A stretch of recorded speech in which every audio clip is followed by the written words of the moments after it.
My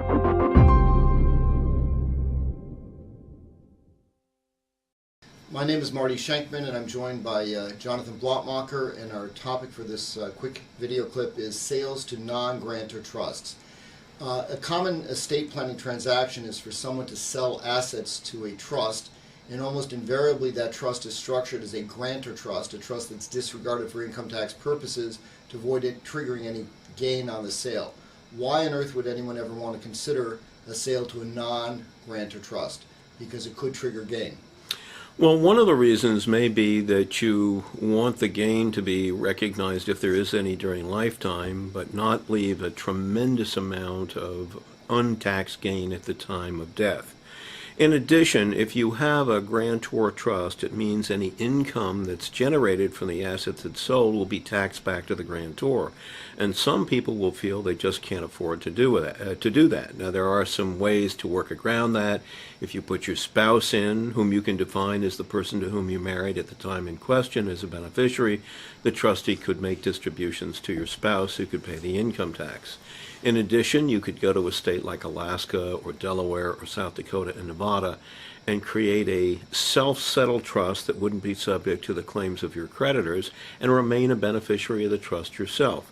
But there may be some circumstances where you might want to use a non-grantor trust. Can you think of some, Marty? Let me give you an example. And I think this illustrates why you want to take a unique view of every estate plan, because every estate plan is different.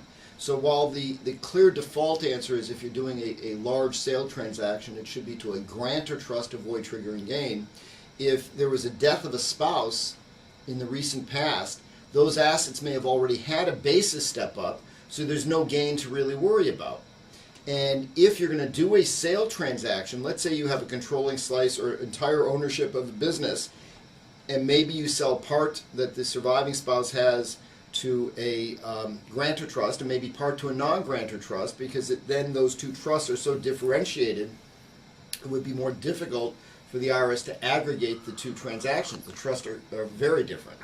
But again, if there was a death and a step up in basis, we always assume that we have a highly appreciated asset when we're doing a transaction. Maybe we don't need to worry about that because of a step up. We all talk about basis step up planning, and if that's successful, maybe we have that. And indeed, there are some assets which probably will not appreciate in value. Anything I invest in.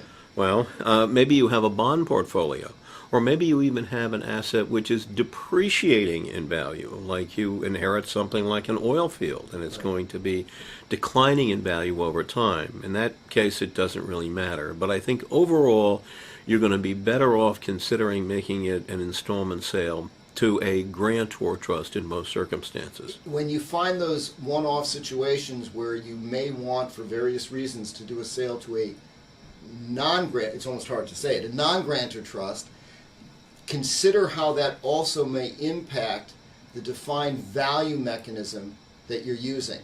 And there's another video clip Jonathan and I did that has a pretty detailed discussion of defined value mechanisms. So we're not going to go through the basics or the options here. Let's just talk for a couple minutes about how you may have a different structure for a sale to a non-grantor trust in your defined value mechanism. So a traditional typical defined value mechanism focuses solely on a gift tax valuation adjustment by the IRS. However, if you're selling to a non-grantor trust, the service could come in and say, wait a minute, you said this is worth $100, it's actually worth $200, so you have part gift, part sale from an income tax perspective. So you really need a two-tier valuation adjustment mechanism. Tier 1, and you're not even sure which order they would be in. I mean, I would like to think that typically you'd see the income tax audit before the gift tax audit, but you don't know that. So you could have an adjustment for income tax, you could have a separate adjustment for gift tax, you'd have one or the other. So you really need a two-part defined value mechanism to adjust what you're selling. That could be true. Could be true. So I think the key point is do give consideration to things that are out of the box, because we all see circumstances that are unique for a particular taxpayer and may warrant something that normally we would dismiss and not even think of. Just a thought to add to your toolkit. Any concluding remarks? I think that says it all, Marty. So this was provided for entertainment purposes, and we are not rendering... And education purposes. and education, yes. Not, I don't know how entertaining we are, but not providing tax or legal advice. Thank you for joining us.